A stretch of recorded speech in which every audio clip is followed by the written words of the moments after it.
Hello you guys, back with my next video. So, had a bit of a change of tack with this one.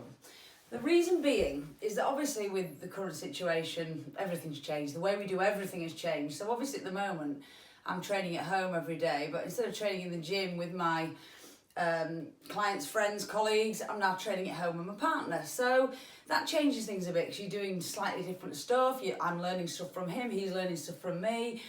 And when we've been doing our deadlifting, obviously I've been showing him a few of the cues that I use to teach people deadlifts, and he's found it really useful. So I just thought, most of us haven't got a lot of weight to lift. So is this a good time to maybe strip it back to basics and maybe start learning the basics of deadlifting, getting the technique dead on? Maybe I'll pass on some of the cues I use with people just to help them grasp the technique, as it were. So what I mean by cue is just something I might say that help you visualize where your body needs to be when you're doing the lift. So I thought deadlifting is a great one to do, and maybe I've got 5 cues that I would use for different parts of the lift that I thought I'd go through with you. Because as we know, deadlifting is a great exercise. It's a really good lift. It's a compound move. It's using your glutes, your hamstrings, you know, your lats and your upper back.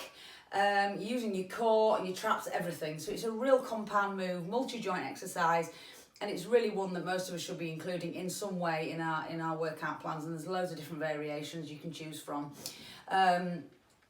So usually, because it's a compound move, you generally program it at the start of a session, normally, because it's using so many joints, so many muscles. So you program it at the start because it's quite fatiguing.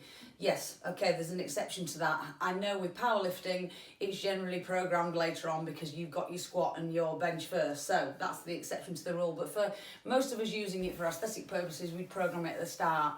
So get it done first. And what I'm going to do now is go through my 5 cues. So I'm going to split them up into parts and maybe show you how I would teach people to learn to deadlift, and if you can pick something up, brilliant. So let's go for it, and let's show you what number 1 is. Okay, point number 1, and probably the most important part, really, is to learn how to hip hinge. That's the basic start of it all. So, and also knowing what the basic difference is between a squat and a deadlift in terms of knee position. So with a deadlift, what you're looking for is for the knees to stay above the heels, whereas in a squat, generally you'll see the knees project forward over the feet. What we're trying to do is keep the knees above the heels and project the butt back. So generally when I start teaching someone to deadlift, I'd start off with something like a bar, an empty bar, just a bar with no weight on it. And what I get them to do is practice the hip hinge by using the bar on the back. So take the bar or the pole, one hand at the top on the back of your skull, and one hand on the coccyx there. So you've literally got one hand on each point. Then you want to try and hinge forward from the hips without those 2 points coming off contact. So hinge forward, keeping the 2 points in contact. So you can see now if I was rounding my back, this would happen. That hand would come off, or this would happen. So we're trying to keep both those hands in contact with the skull and the coccyx and hinge forward from there. Once you've mastered the hip hinge, you're pretty much there. One thing I always remember to cue people is imagine you're trying to shut a car door behind you. So as you go forward, you're trying to shut a car door with your butt. Just that little cue alone can help loads of people trying to get this right with the knees. So bum back, knees above heels. That's point 1 and probably the most important, I would say. Okay, point number 2 is keeping the chest tall. Now, a great way to think about this when you're going to a deadlift is imagine if you've got a top on with, say, a logo here, like an Adidas logo, Nike logo, whatever. Imagine when you go into your deadlift, when you start to hinge, you've got to keep the person in front, who someone stood in front of you, still got to be able to see that label. What that'll do is help you hold your chest up nice and tall. So as you hinge forward, make sure that person over there can still see the logo. So that keeps your shoulders back and your chest proud. And just thinking about having someone in front of you be able to see that logo will help you remember to keep the chest nice and tall and proud. So that's an easy one. That's point number 2 to remember. Okie dokie, point number 3. Okay, so this one is basically about keeping the shoulder blades and imagining you squeezing your shoulder blades down into your back pockets.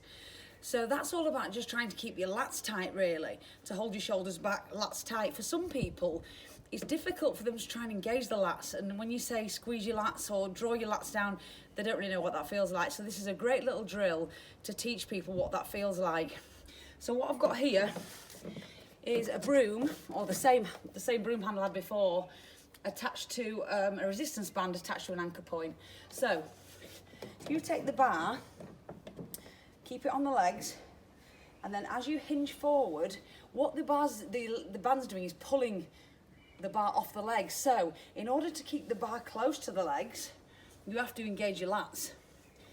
So as I hinge forward, in order to keep the bar close to my legs, I've got to squeeze the lats as this happens.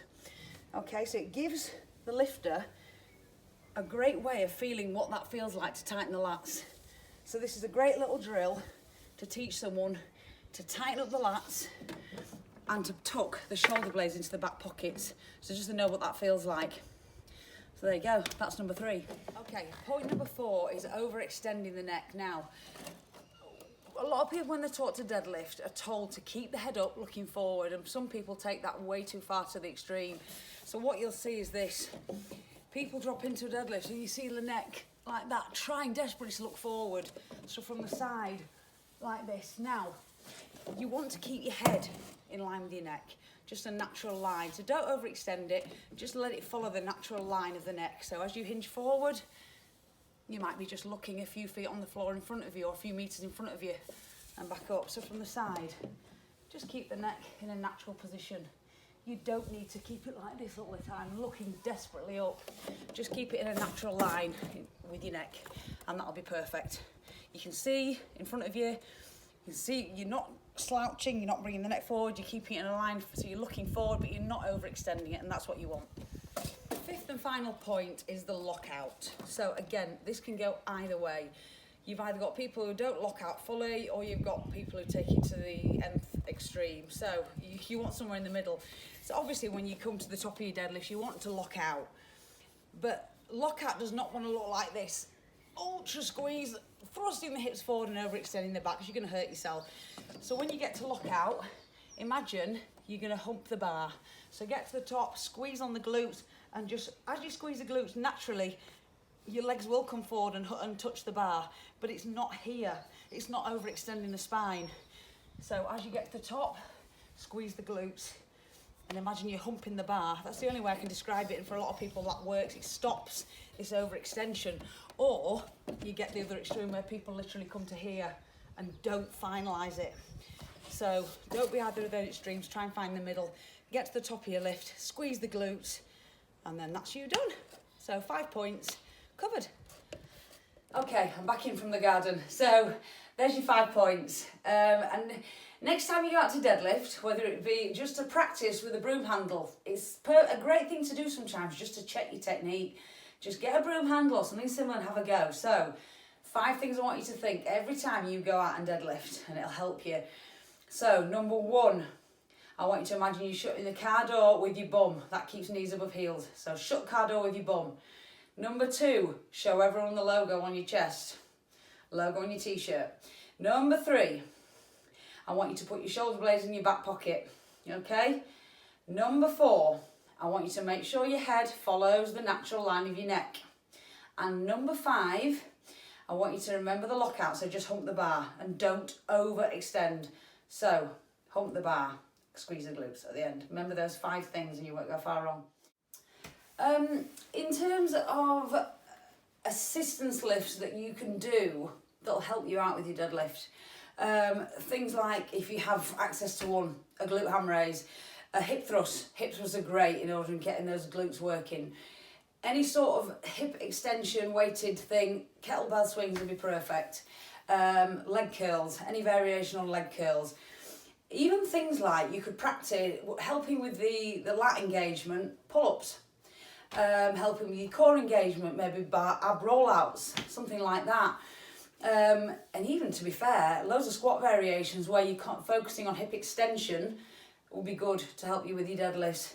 If you really struggle with your posture on deadlifts in terms of your back position, you really just can't get it, there's nothing wrong with starting the deadlift off a little bit higher, so off a platform, so raising the bar to start with, just to help you keep that posture good and practice from there. You'll get it eventually, just practice makes perfect, but don't end up forcing yourself to pull from the floor if you literally cannot get the posture right at first. There's no rush. Just go from a platform, do a rack pull, or maybe just do an RDL. Just do an RDL, so you just take it to around knee level, or just do a good morning. So at a good morning, you place your bar on your back and hinge from there. So there's loads of options to help you out. So if you're really struggling to pull from the floor, don't force yourself through it until you've gone through these other steps and practice with the broom handle, and you'll get there. So yeah, hope that all helps. That's me for today. Hope you've enjoyed it, guys, and I will see you on the next one. Bye, guys. That's Mel's latest video, taking you through the 5 pointers that she likes to use with clients for the deadlift. Deadlift is quite a complex movement, so breaking it down into like 5 things that you need to remember is probably quite a good way of just cleaning up that technique. And I do think that it's a fantastic idea to use this time to get more proficient in these lifts, because while you might not have a lot of weight or everything else, one thing you can do is work on improving that form, improving that technique, so when things do return back to normal, you can make the most of it, really, you know. Improve that mobility, improve your coordination, improve your flexibility, so when you do return to the gym, everything just moves a lot better, and you're going to get more out of those movements if you can perform them better, with better technique, with better proficiency. For my next video, I'm going to do another recipe. I'm going to make something for dinner or tea, whatever you want to call it. I'm going to use a lot of the same ingredients that I've been using recently, just because I've got them to hand. So I'm going to do something using chorizo again, maybe tomatoes, we'll see. But with it being dinner, I'm going to do something that's probably going to take like a little bit more time, okay? Because that is generally one time when we do have a bit more time to prepare food if it's needed. So keep your eyes out for that over the next few days. As always, please like and subscribe, okay? Down there somewhere. Click the like button, click the subscribe button so you don't miss out on any of our future videos. And again, if there's something that you would like to see myself or Mel do during this lockdown period, then by all means just leave us a message in the comments or message us through our social media. You know, you can get in touch with us on Instagram or Facebook, and we'll do what we can, really. All right. Again, thank you for watching. Keep your eyes out for the next video, and we will see you soon. See you later.